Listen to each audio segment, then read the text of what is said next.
अब ज़रा हम कुछ सियासत की बात कर लेते हैं, क्योंकि आइनी तरमीम का जो मामला है अब काफ़ी अरसे से लटका हुआ है और इसके हवाले से लग ये रहा है कि शायद ये अपने क्लाइमेक्स में है, फाइनल एपिसोड में है, वक्त बताएगा ये तो।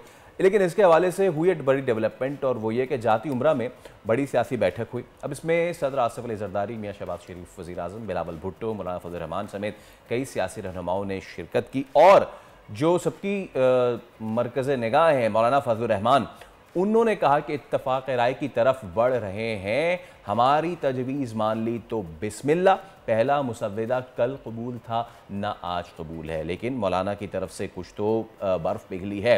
अब क्या ये हम इसका फ़ाइनल एपिसोड देख रहे हैं और क्या आइनी तरमीम जो है वो अपनी कंप्लीशन की तरफ जा रही है, क्या वो अप्रूव हो जाएगी? हमारे साथ मौजूद है रहनुमा पीपल्स पार्टी कादिर खान मंदरकिल साहब। कादिर साहब अस्सलाम वालेकुम, सुबह बखैर, उम्मीद आप खैरियत से होंगे।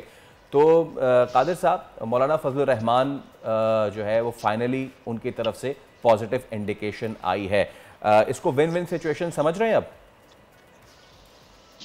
इंशाल्लाह 3 बजे सेनेट का और 4 बजे कौमी असम्बली के इजलास है। इंशाल्लाह आप सुनेंगे आमीन, कबूल है, कबूल है, कबूल है। चले, बहुत बहुत मुबारक हो। फिर मैं तो एडवांस में आपको कह सकता हूँ बहुत बहुत मुबारक हो, आपने कह दिया। हाँ, लेकिन देखें, उन्होंने ये भी कहा है कि बाकी सब चीज़ें तो ठीक हैं, 100 बिस्मिल्लाह भी कह दिया और आपने भी कबूल कह दिया, लेकिन उन्होंने कहा कि पहला वाला मुसव्विदा होगा ना तो फिर कबूल नहीं होगा। अच्छा फैसल करीम साहब, पहले तो ये तय करना पड़ेगा कि ये मसौदा जमीयत का है जिस पे काम हो रहा है या पीटीआई का है, क्योंकि रऊफ हसन साहब ने कल एक चैनल में दावा किया कि हमारा ही मसौदा है जिसमें मौलाना सर लेके चल रहा है। तो अब वो वहाँ भी फैसला होना बाकी है। हम तो कहते हैं मसौदा पाकिस्तान का है, एक बैसियत एक कानून की तालिब इल्म मैं कहता हूँ तमाम वकला के लिए जो फीस लेते हैं मेरे जैसे वकील या दूसरे, और अदालत में केस लगता ही नहीं है और नजला सारा वकीलों पे गिरता है, क्योंकि लोग केस वापस ले लेते हैं कि आप केस लगा नहीं सकते। तो मैं समझ रहा हूँ कि जब आईनी अदालतें बनेंगे तो ये जो 58,000 केसेस है या लगभग 20 लाख केसेस है, ये चलना शुरू हो जाएंगे। और न सिर्फ ये चलना शुरू हो जाएंगे, मैं एक और हवाला आपको दे दूं इलेक्शन ट्रिब्यूनल का, पिछले असम्बली का जहां मैं पार्लिमानी अफेयर्स कमेटी का हिस्सा था, हमने कानून पास किया है कि जो इंतखाबी ट्रिब्यूनल में जो केस चलेगा वो 6 महीने के अंदर फैसला होगा। आप यकीन करेंगे आज 9 महीने हो गए, मैंने पिछले तारीख में जज साहब को, सिंध हाई कोर्ट के जस्टिस साहब को यह कहा कि सर ये तो कानून हमने पास किए 6 महीने, तो बड़ा खूबसूरत जवाब उसे दिए कि आप एक काम करें, मेरे चीफ जस्टिस से बात करें कि मुझे कोई और केस ना दे ताकि मैं यही सुन लूं। बात उसकी जायज है, अगर आप 200 केस उनको देंगे तो वो क्या सुनेगा, वो तो 2 मिनट सुनेगा, फिर तारीख देगा 2 महीने बाद। तो मैं समझ रहा हूँ बेहतरी है कि जो दुनिया में 141 नंबर पे हमारे जुडिशियल सिस्टम है उसमें बेहतरी है कि, और ये जो चाचे मामे बांजे भतीजे या चैम्बर के लोग भर्ती होते हैं उसमें बेहतरी है कि मेरिट पे होगा, कोई गरीब का बच्चा भी कह सके कि मैं जज बन सकता हूँ। और कादिर साहब, ये तो आपने बिल्कुल अपर से लेकर लोअर कोर्ट तक की बात कर दी, क्योंकि you are the man of the system. आप खुद इस तमाम तर मामले में ना सिर्फ सियासत में बल्कि जो अब खुद वकील हैं और ख़ुद ये तमाम तर चीज़ें आपकी अपनी आंखों के सामने किस तरीके से लोअर कोर्ट्स में केसेस ड्रैग होते जा रहे हैं। लेकिन coming again to the upper courts, अब इसमें जो अपोजिशन है आपकी, उसका ये एक कंप्लेन है, एक शिकायत है कि ये एक पैरेलल जुडिशरी सिस्टम लाने की कोशिश की जा रही है। आप इससे कितना इत्तेफाक या कितना इख्तलाफ करते हैं? देखिए, अब अगर सियासी बात कर ले, यही तहरीक इंसाफ थी, यही सुप्रीम कोर्ट था जिसने आइन का 63A का उलिया बिगाड़ दी अपने गर्ज के लिए। हमजा शहबाज की हुकूमत गिराने के लिए आरिफ आदमी 63A का अपने मनपसंद जजों को केस भेजता है और वो तशरी जो ना अनूका करता है, यानी बंदा के अभी डिस्कस ये हुआ जिसने वोट डाला ही नहीं है उस पे जो नाइली केस हो जाए, यानी जिस शख्स ने अभी चोरी किया ही नहीं आप मुकदमा कैसे दर्ज कर सकते हो। तो मैं समझ रहा हूँ कि ये उसी तरह मनपसंद जस्टिस इफ्तिखार चौधरी, जस्टिस गुलजार, जस्टिस बंदियाल, जस्टिस साकिब निसार, उस टाइप के जजेस जिसने सुप्रीम कोर्ट को थाने की तरह चलाया है, तो मैं समझ रहा हूँ अबू दौर गुजर गया। और ये भी मुझे बताइएगा कि क्या उम्मीद है कि आज ही ये मामला फाइनलाइज होगा, क्योंकि आज सेशंस भी होने जा रहे हैं, तो क्या आज ही किसी तरीके से ऊंट करवट बैठ सकता है या फिर मजीद इसमें हम डिले देख रहे हैं? नहीं, मैं नहीं समझ रहा हूँ कि जैसे बिलावल भुट्टो जरदारी साहब और मौलाना साहब ने इत्तेफाक कर दिए कि मसौदा पे है, और वो कल मियां नवाज शरीफ साहब के सामने रखा।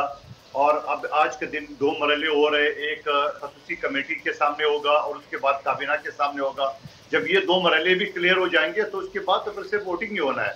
तो अगर ये 2 मरहले क्लियर हो गए, मजीद को डिस्कशन की जरूरत ना पड़ जाए तो फिर आज ही हो जाएगा। और दूसरी बात, पीपल्स पार्टी का ये हम 2007 से मिसाक की जमहूरियत से पिछले 2024 के इलेक्शन तक हमारा तो मंशूर का हिस्सा है। तो हम तो कोशिश जारी रखेंगे। अगर तादाद पूरी नहीं हो सके तो नेक्स्ट टाइम सही, हमें कोई जल्दी नहीं है। कादिर साहब, आप इंतहाई सीनियर सियासतदान हैं। कुछ गलत फहमियाँ इसलिए पैदा हो रही थी क्योंकि किसी को पता नहीं था कि मुसव्वदे में था क्या, लेकिन इस बार तमाम इत्तेहादियों और अपोजिशन को भी पता है कि मुसव्वदे में है क्या। आप मुझे एक बात बताओ, 18वीं तरमीम जिसमें ये कहते हैं 9 महीने लगे थे, वो भी पीपल्स पार्टी का कारनामा था। किसी ने मसौदा पूछा था, किसी ने मसौदा देखा था? अभी मैं और फैसल करीम साहब कोई मकान खरीदने जाएंगे, आप हमारे खिलाफ केस कर देंगे, पता जाए कौन से इलाके में खरीदेंगे, कितने में खरीदेंगे। भाई अभी तो हम मशवरा कर रहे हैं, आपको क्यों बताया? इसी तरह प्रैक्टिकली एक वकील ने सिरा कोर्ट में केस जमा किया, पिटीशन जमा किया, वो मुस्तरद हो गया। जज ने उसको बोला कि भाई अभी आप मफरूजे पे बात कर रहे हैं। तो सवाल ये है कि जब ये सारी चीज फाइनल होती है, और रूल ये है असम्बली का, जब काबीना से पास होगा और तमाम सियासी पार्टी मुत्तफिक होंगे या नहीं भी मुत्तफिक होंगे, हुकूमती जो बिल होता है वो पहले काबीना से पास होता है और फिर इसके बाद असम्बली में पेश किए जाते हैं। अभी काबीना से पास हुआ ही नहीं है, खसूसी कमेटी में गया ही नहीं है, वो पहले से शोर मचा। अच्छा, एक तरफ पीटीआई कहता है कि मसौदा आवाम को दिखा जाए, दूसरे जो ना वो अपने तरफ से पता नहीं क्या क्या मसूदे बता रहे हैं, ये भी होगा, ये भी होगा, ये भी होगा। यानी जो मसौदा हमें नहीं पता वो पीटीआई को पता है। अच्छा, लेकिन कादिर साहब, जैसे कि आपने कहा, यकीनन 18वीं तरमीम पीपल्स पार्टी उसका सेहरा ज़रूर लेती है, लेकिन वो कितनी प्लानिंग से हुआ था, उस पर कितना टाइम लगा था, ये आपको भी पता है। और साथ ही बिलावल भुट्टो जरदारी भी मुतादिद बार ये कह चुके हैं कि हुकूमत जल्दबाजी में इसको करने जा रही है या करना चाह रही थी। तो देखिए, कुछ जल्दबाजियां तो थी ना।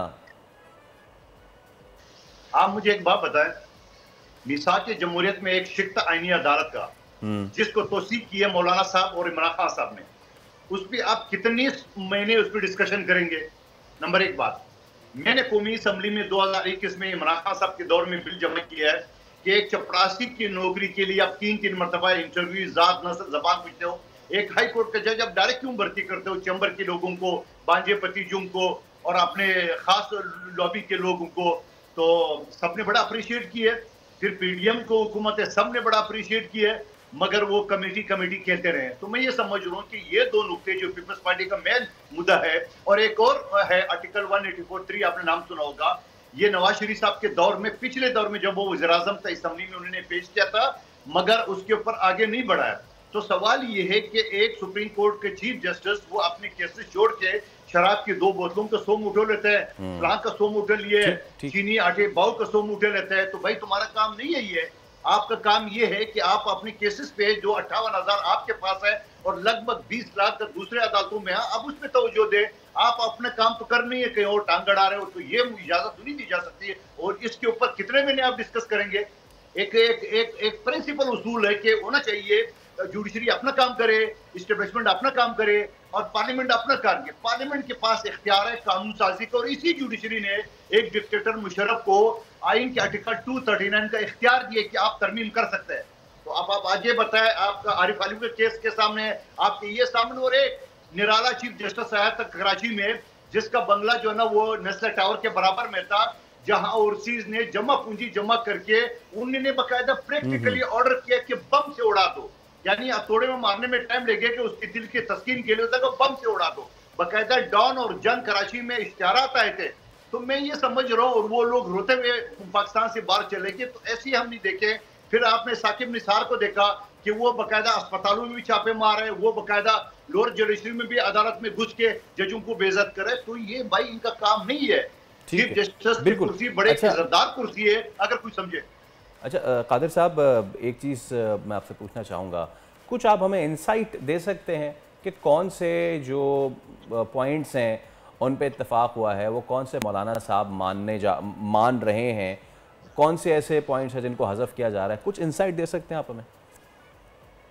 देखिए, मेरे पार्टी की आदत ने जब मना किया है, के नतीजे का 3 बजे इंतजार करें और आप पहले से पेपर आउट करा रहे हो मेरे जरिए, तो फिर ये तो फिर बदअखलाकी हो जाएगी। आपको मैंने इशारतन 2-3 पॉइंट बता दिए है, तो उसके आगे अगर नून लीग के जो पॉइंट होंगे या मौलाना साहब के होंगे तो उसमें ऐड हो जाएंगे। पीपल्स पार्टी का तो मैंने आपके सामने रख दिया सारी चीजें।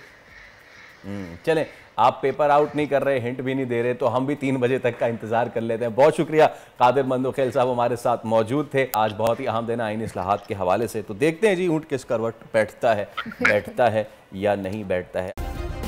सब्सक्राइब करें और बेल दबाएं ताकि कोई खबर रह न जाए।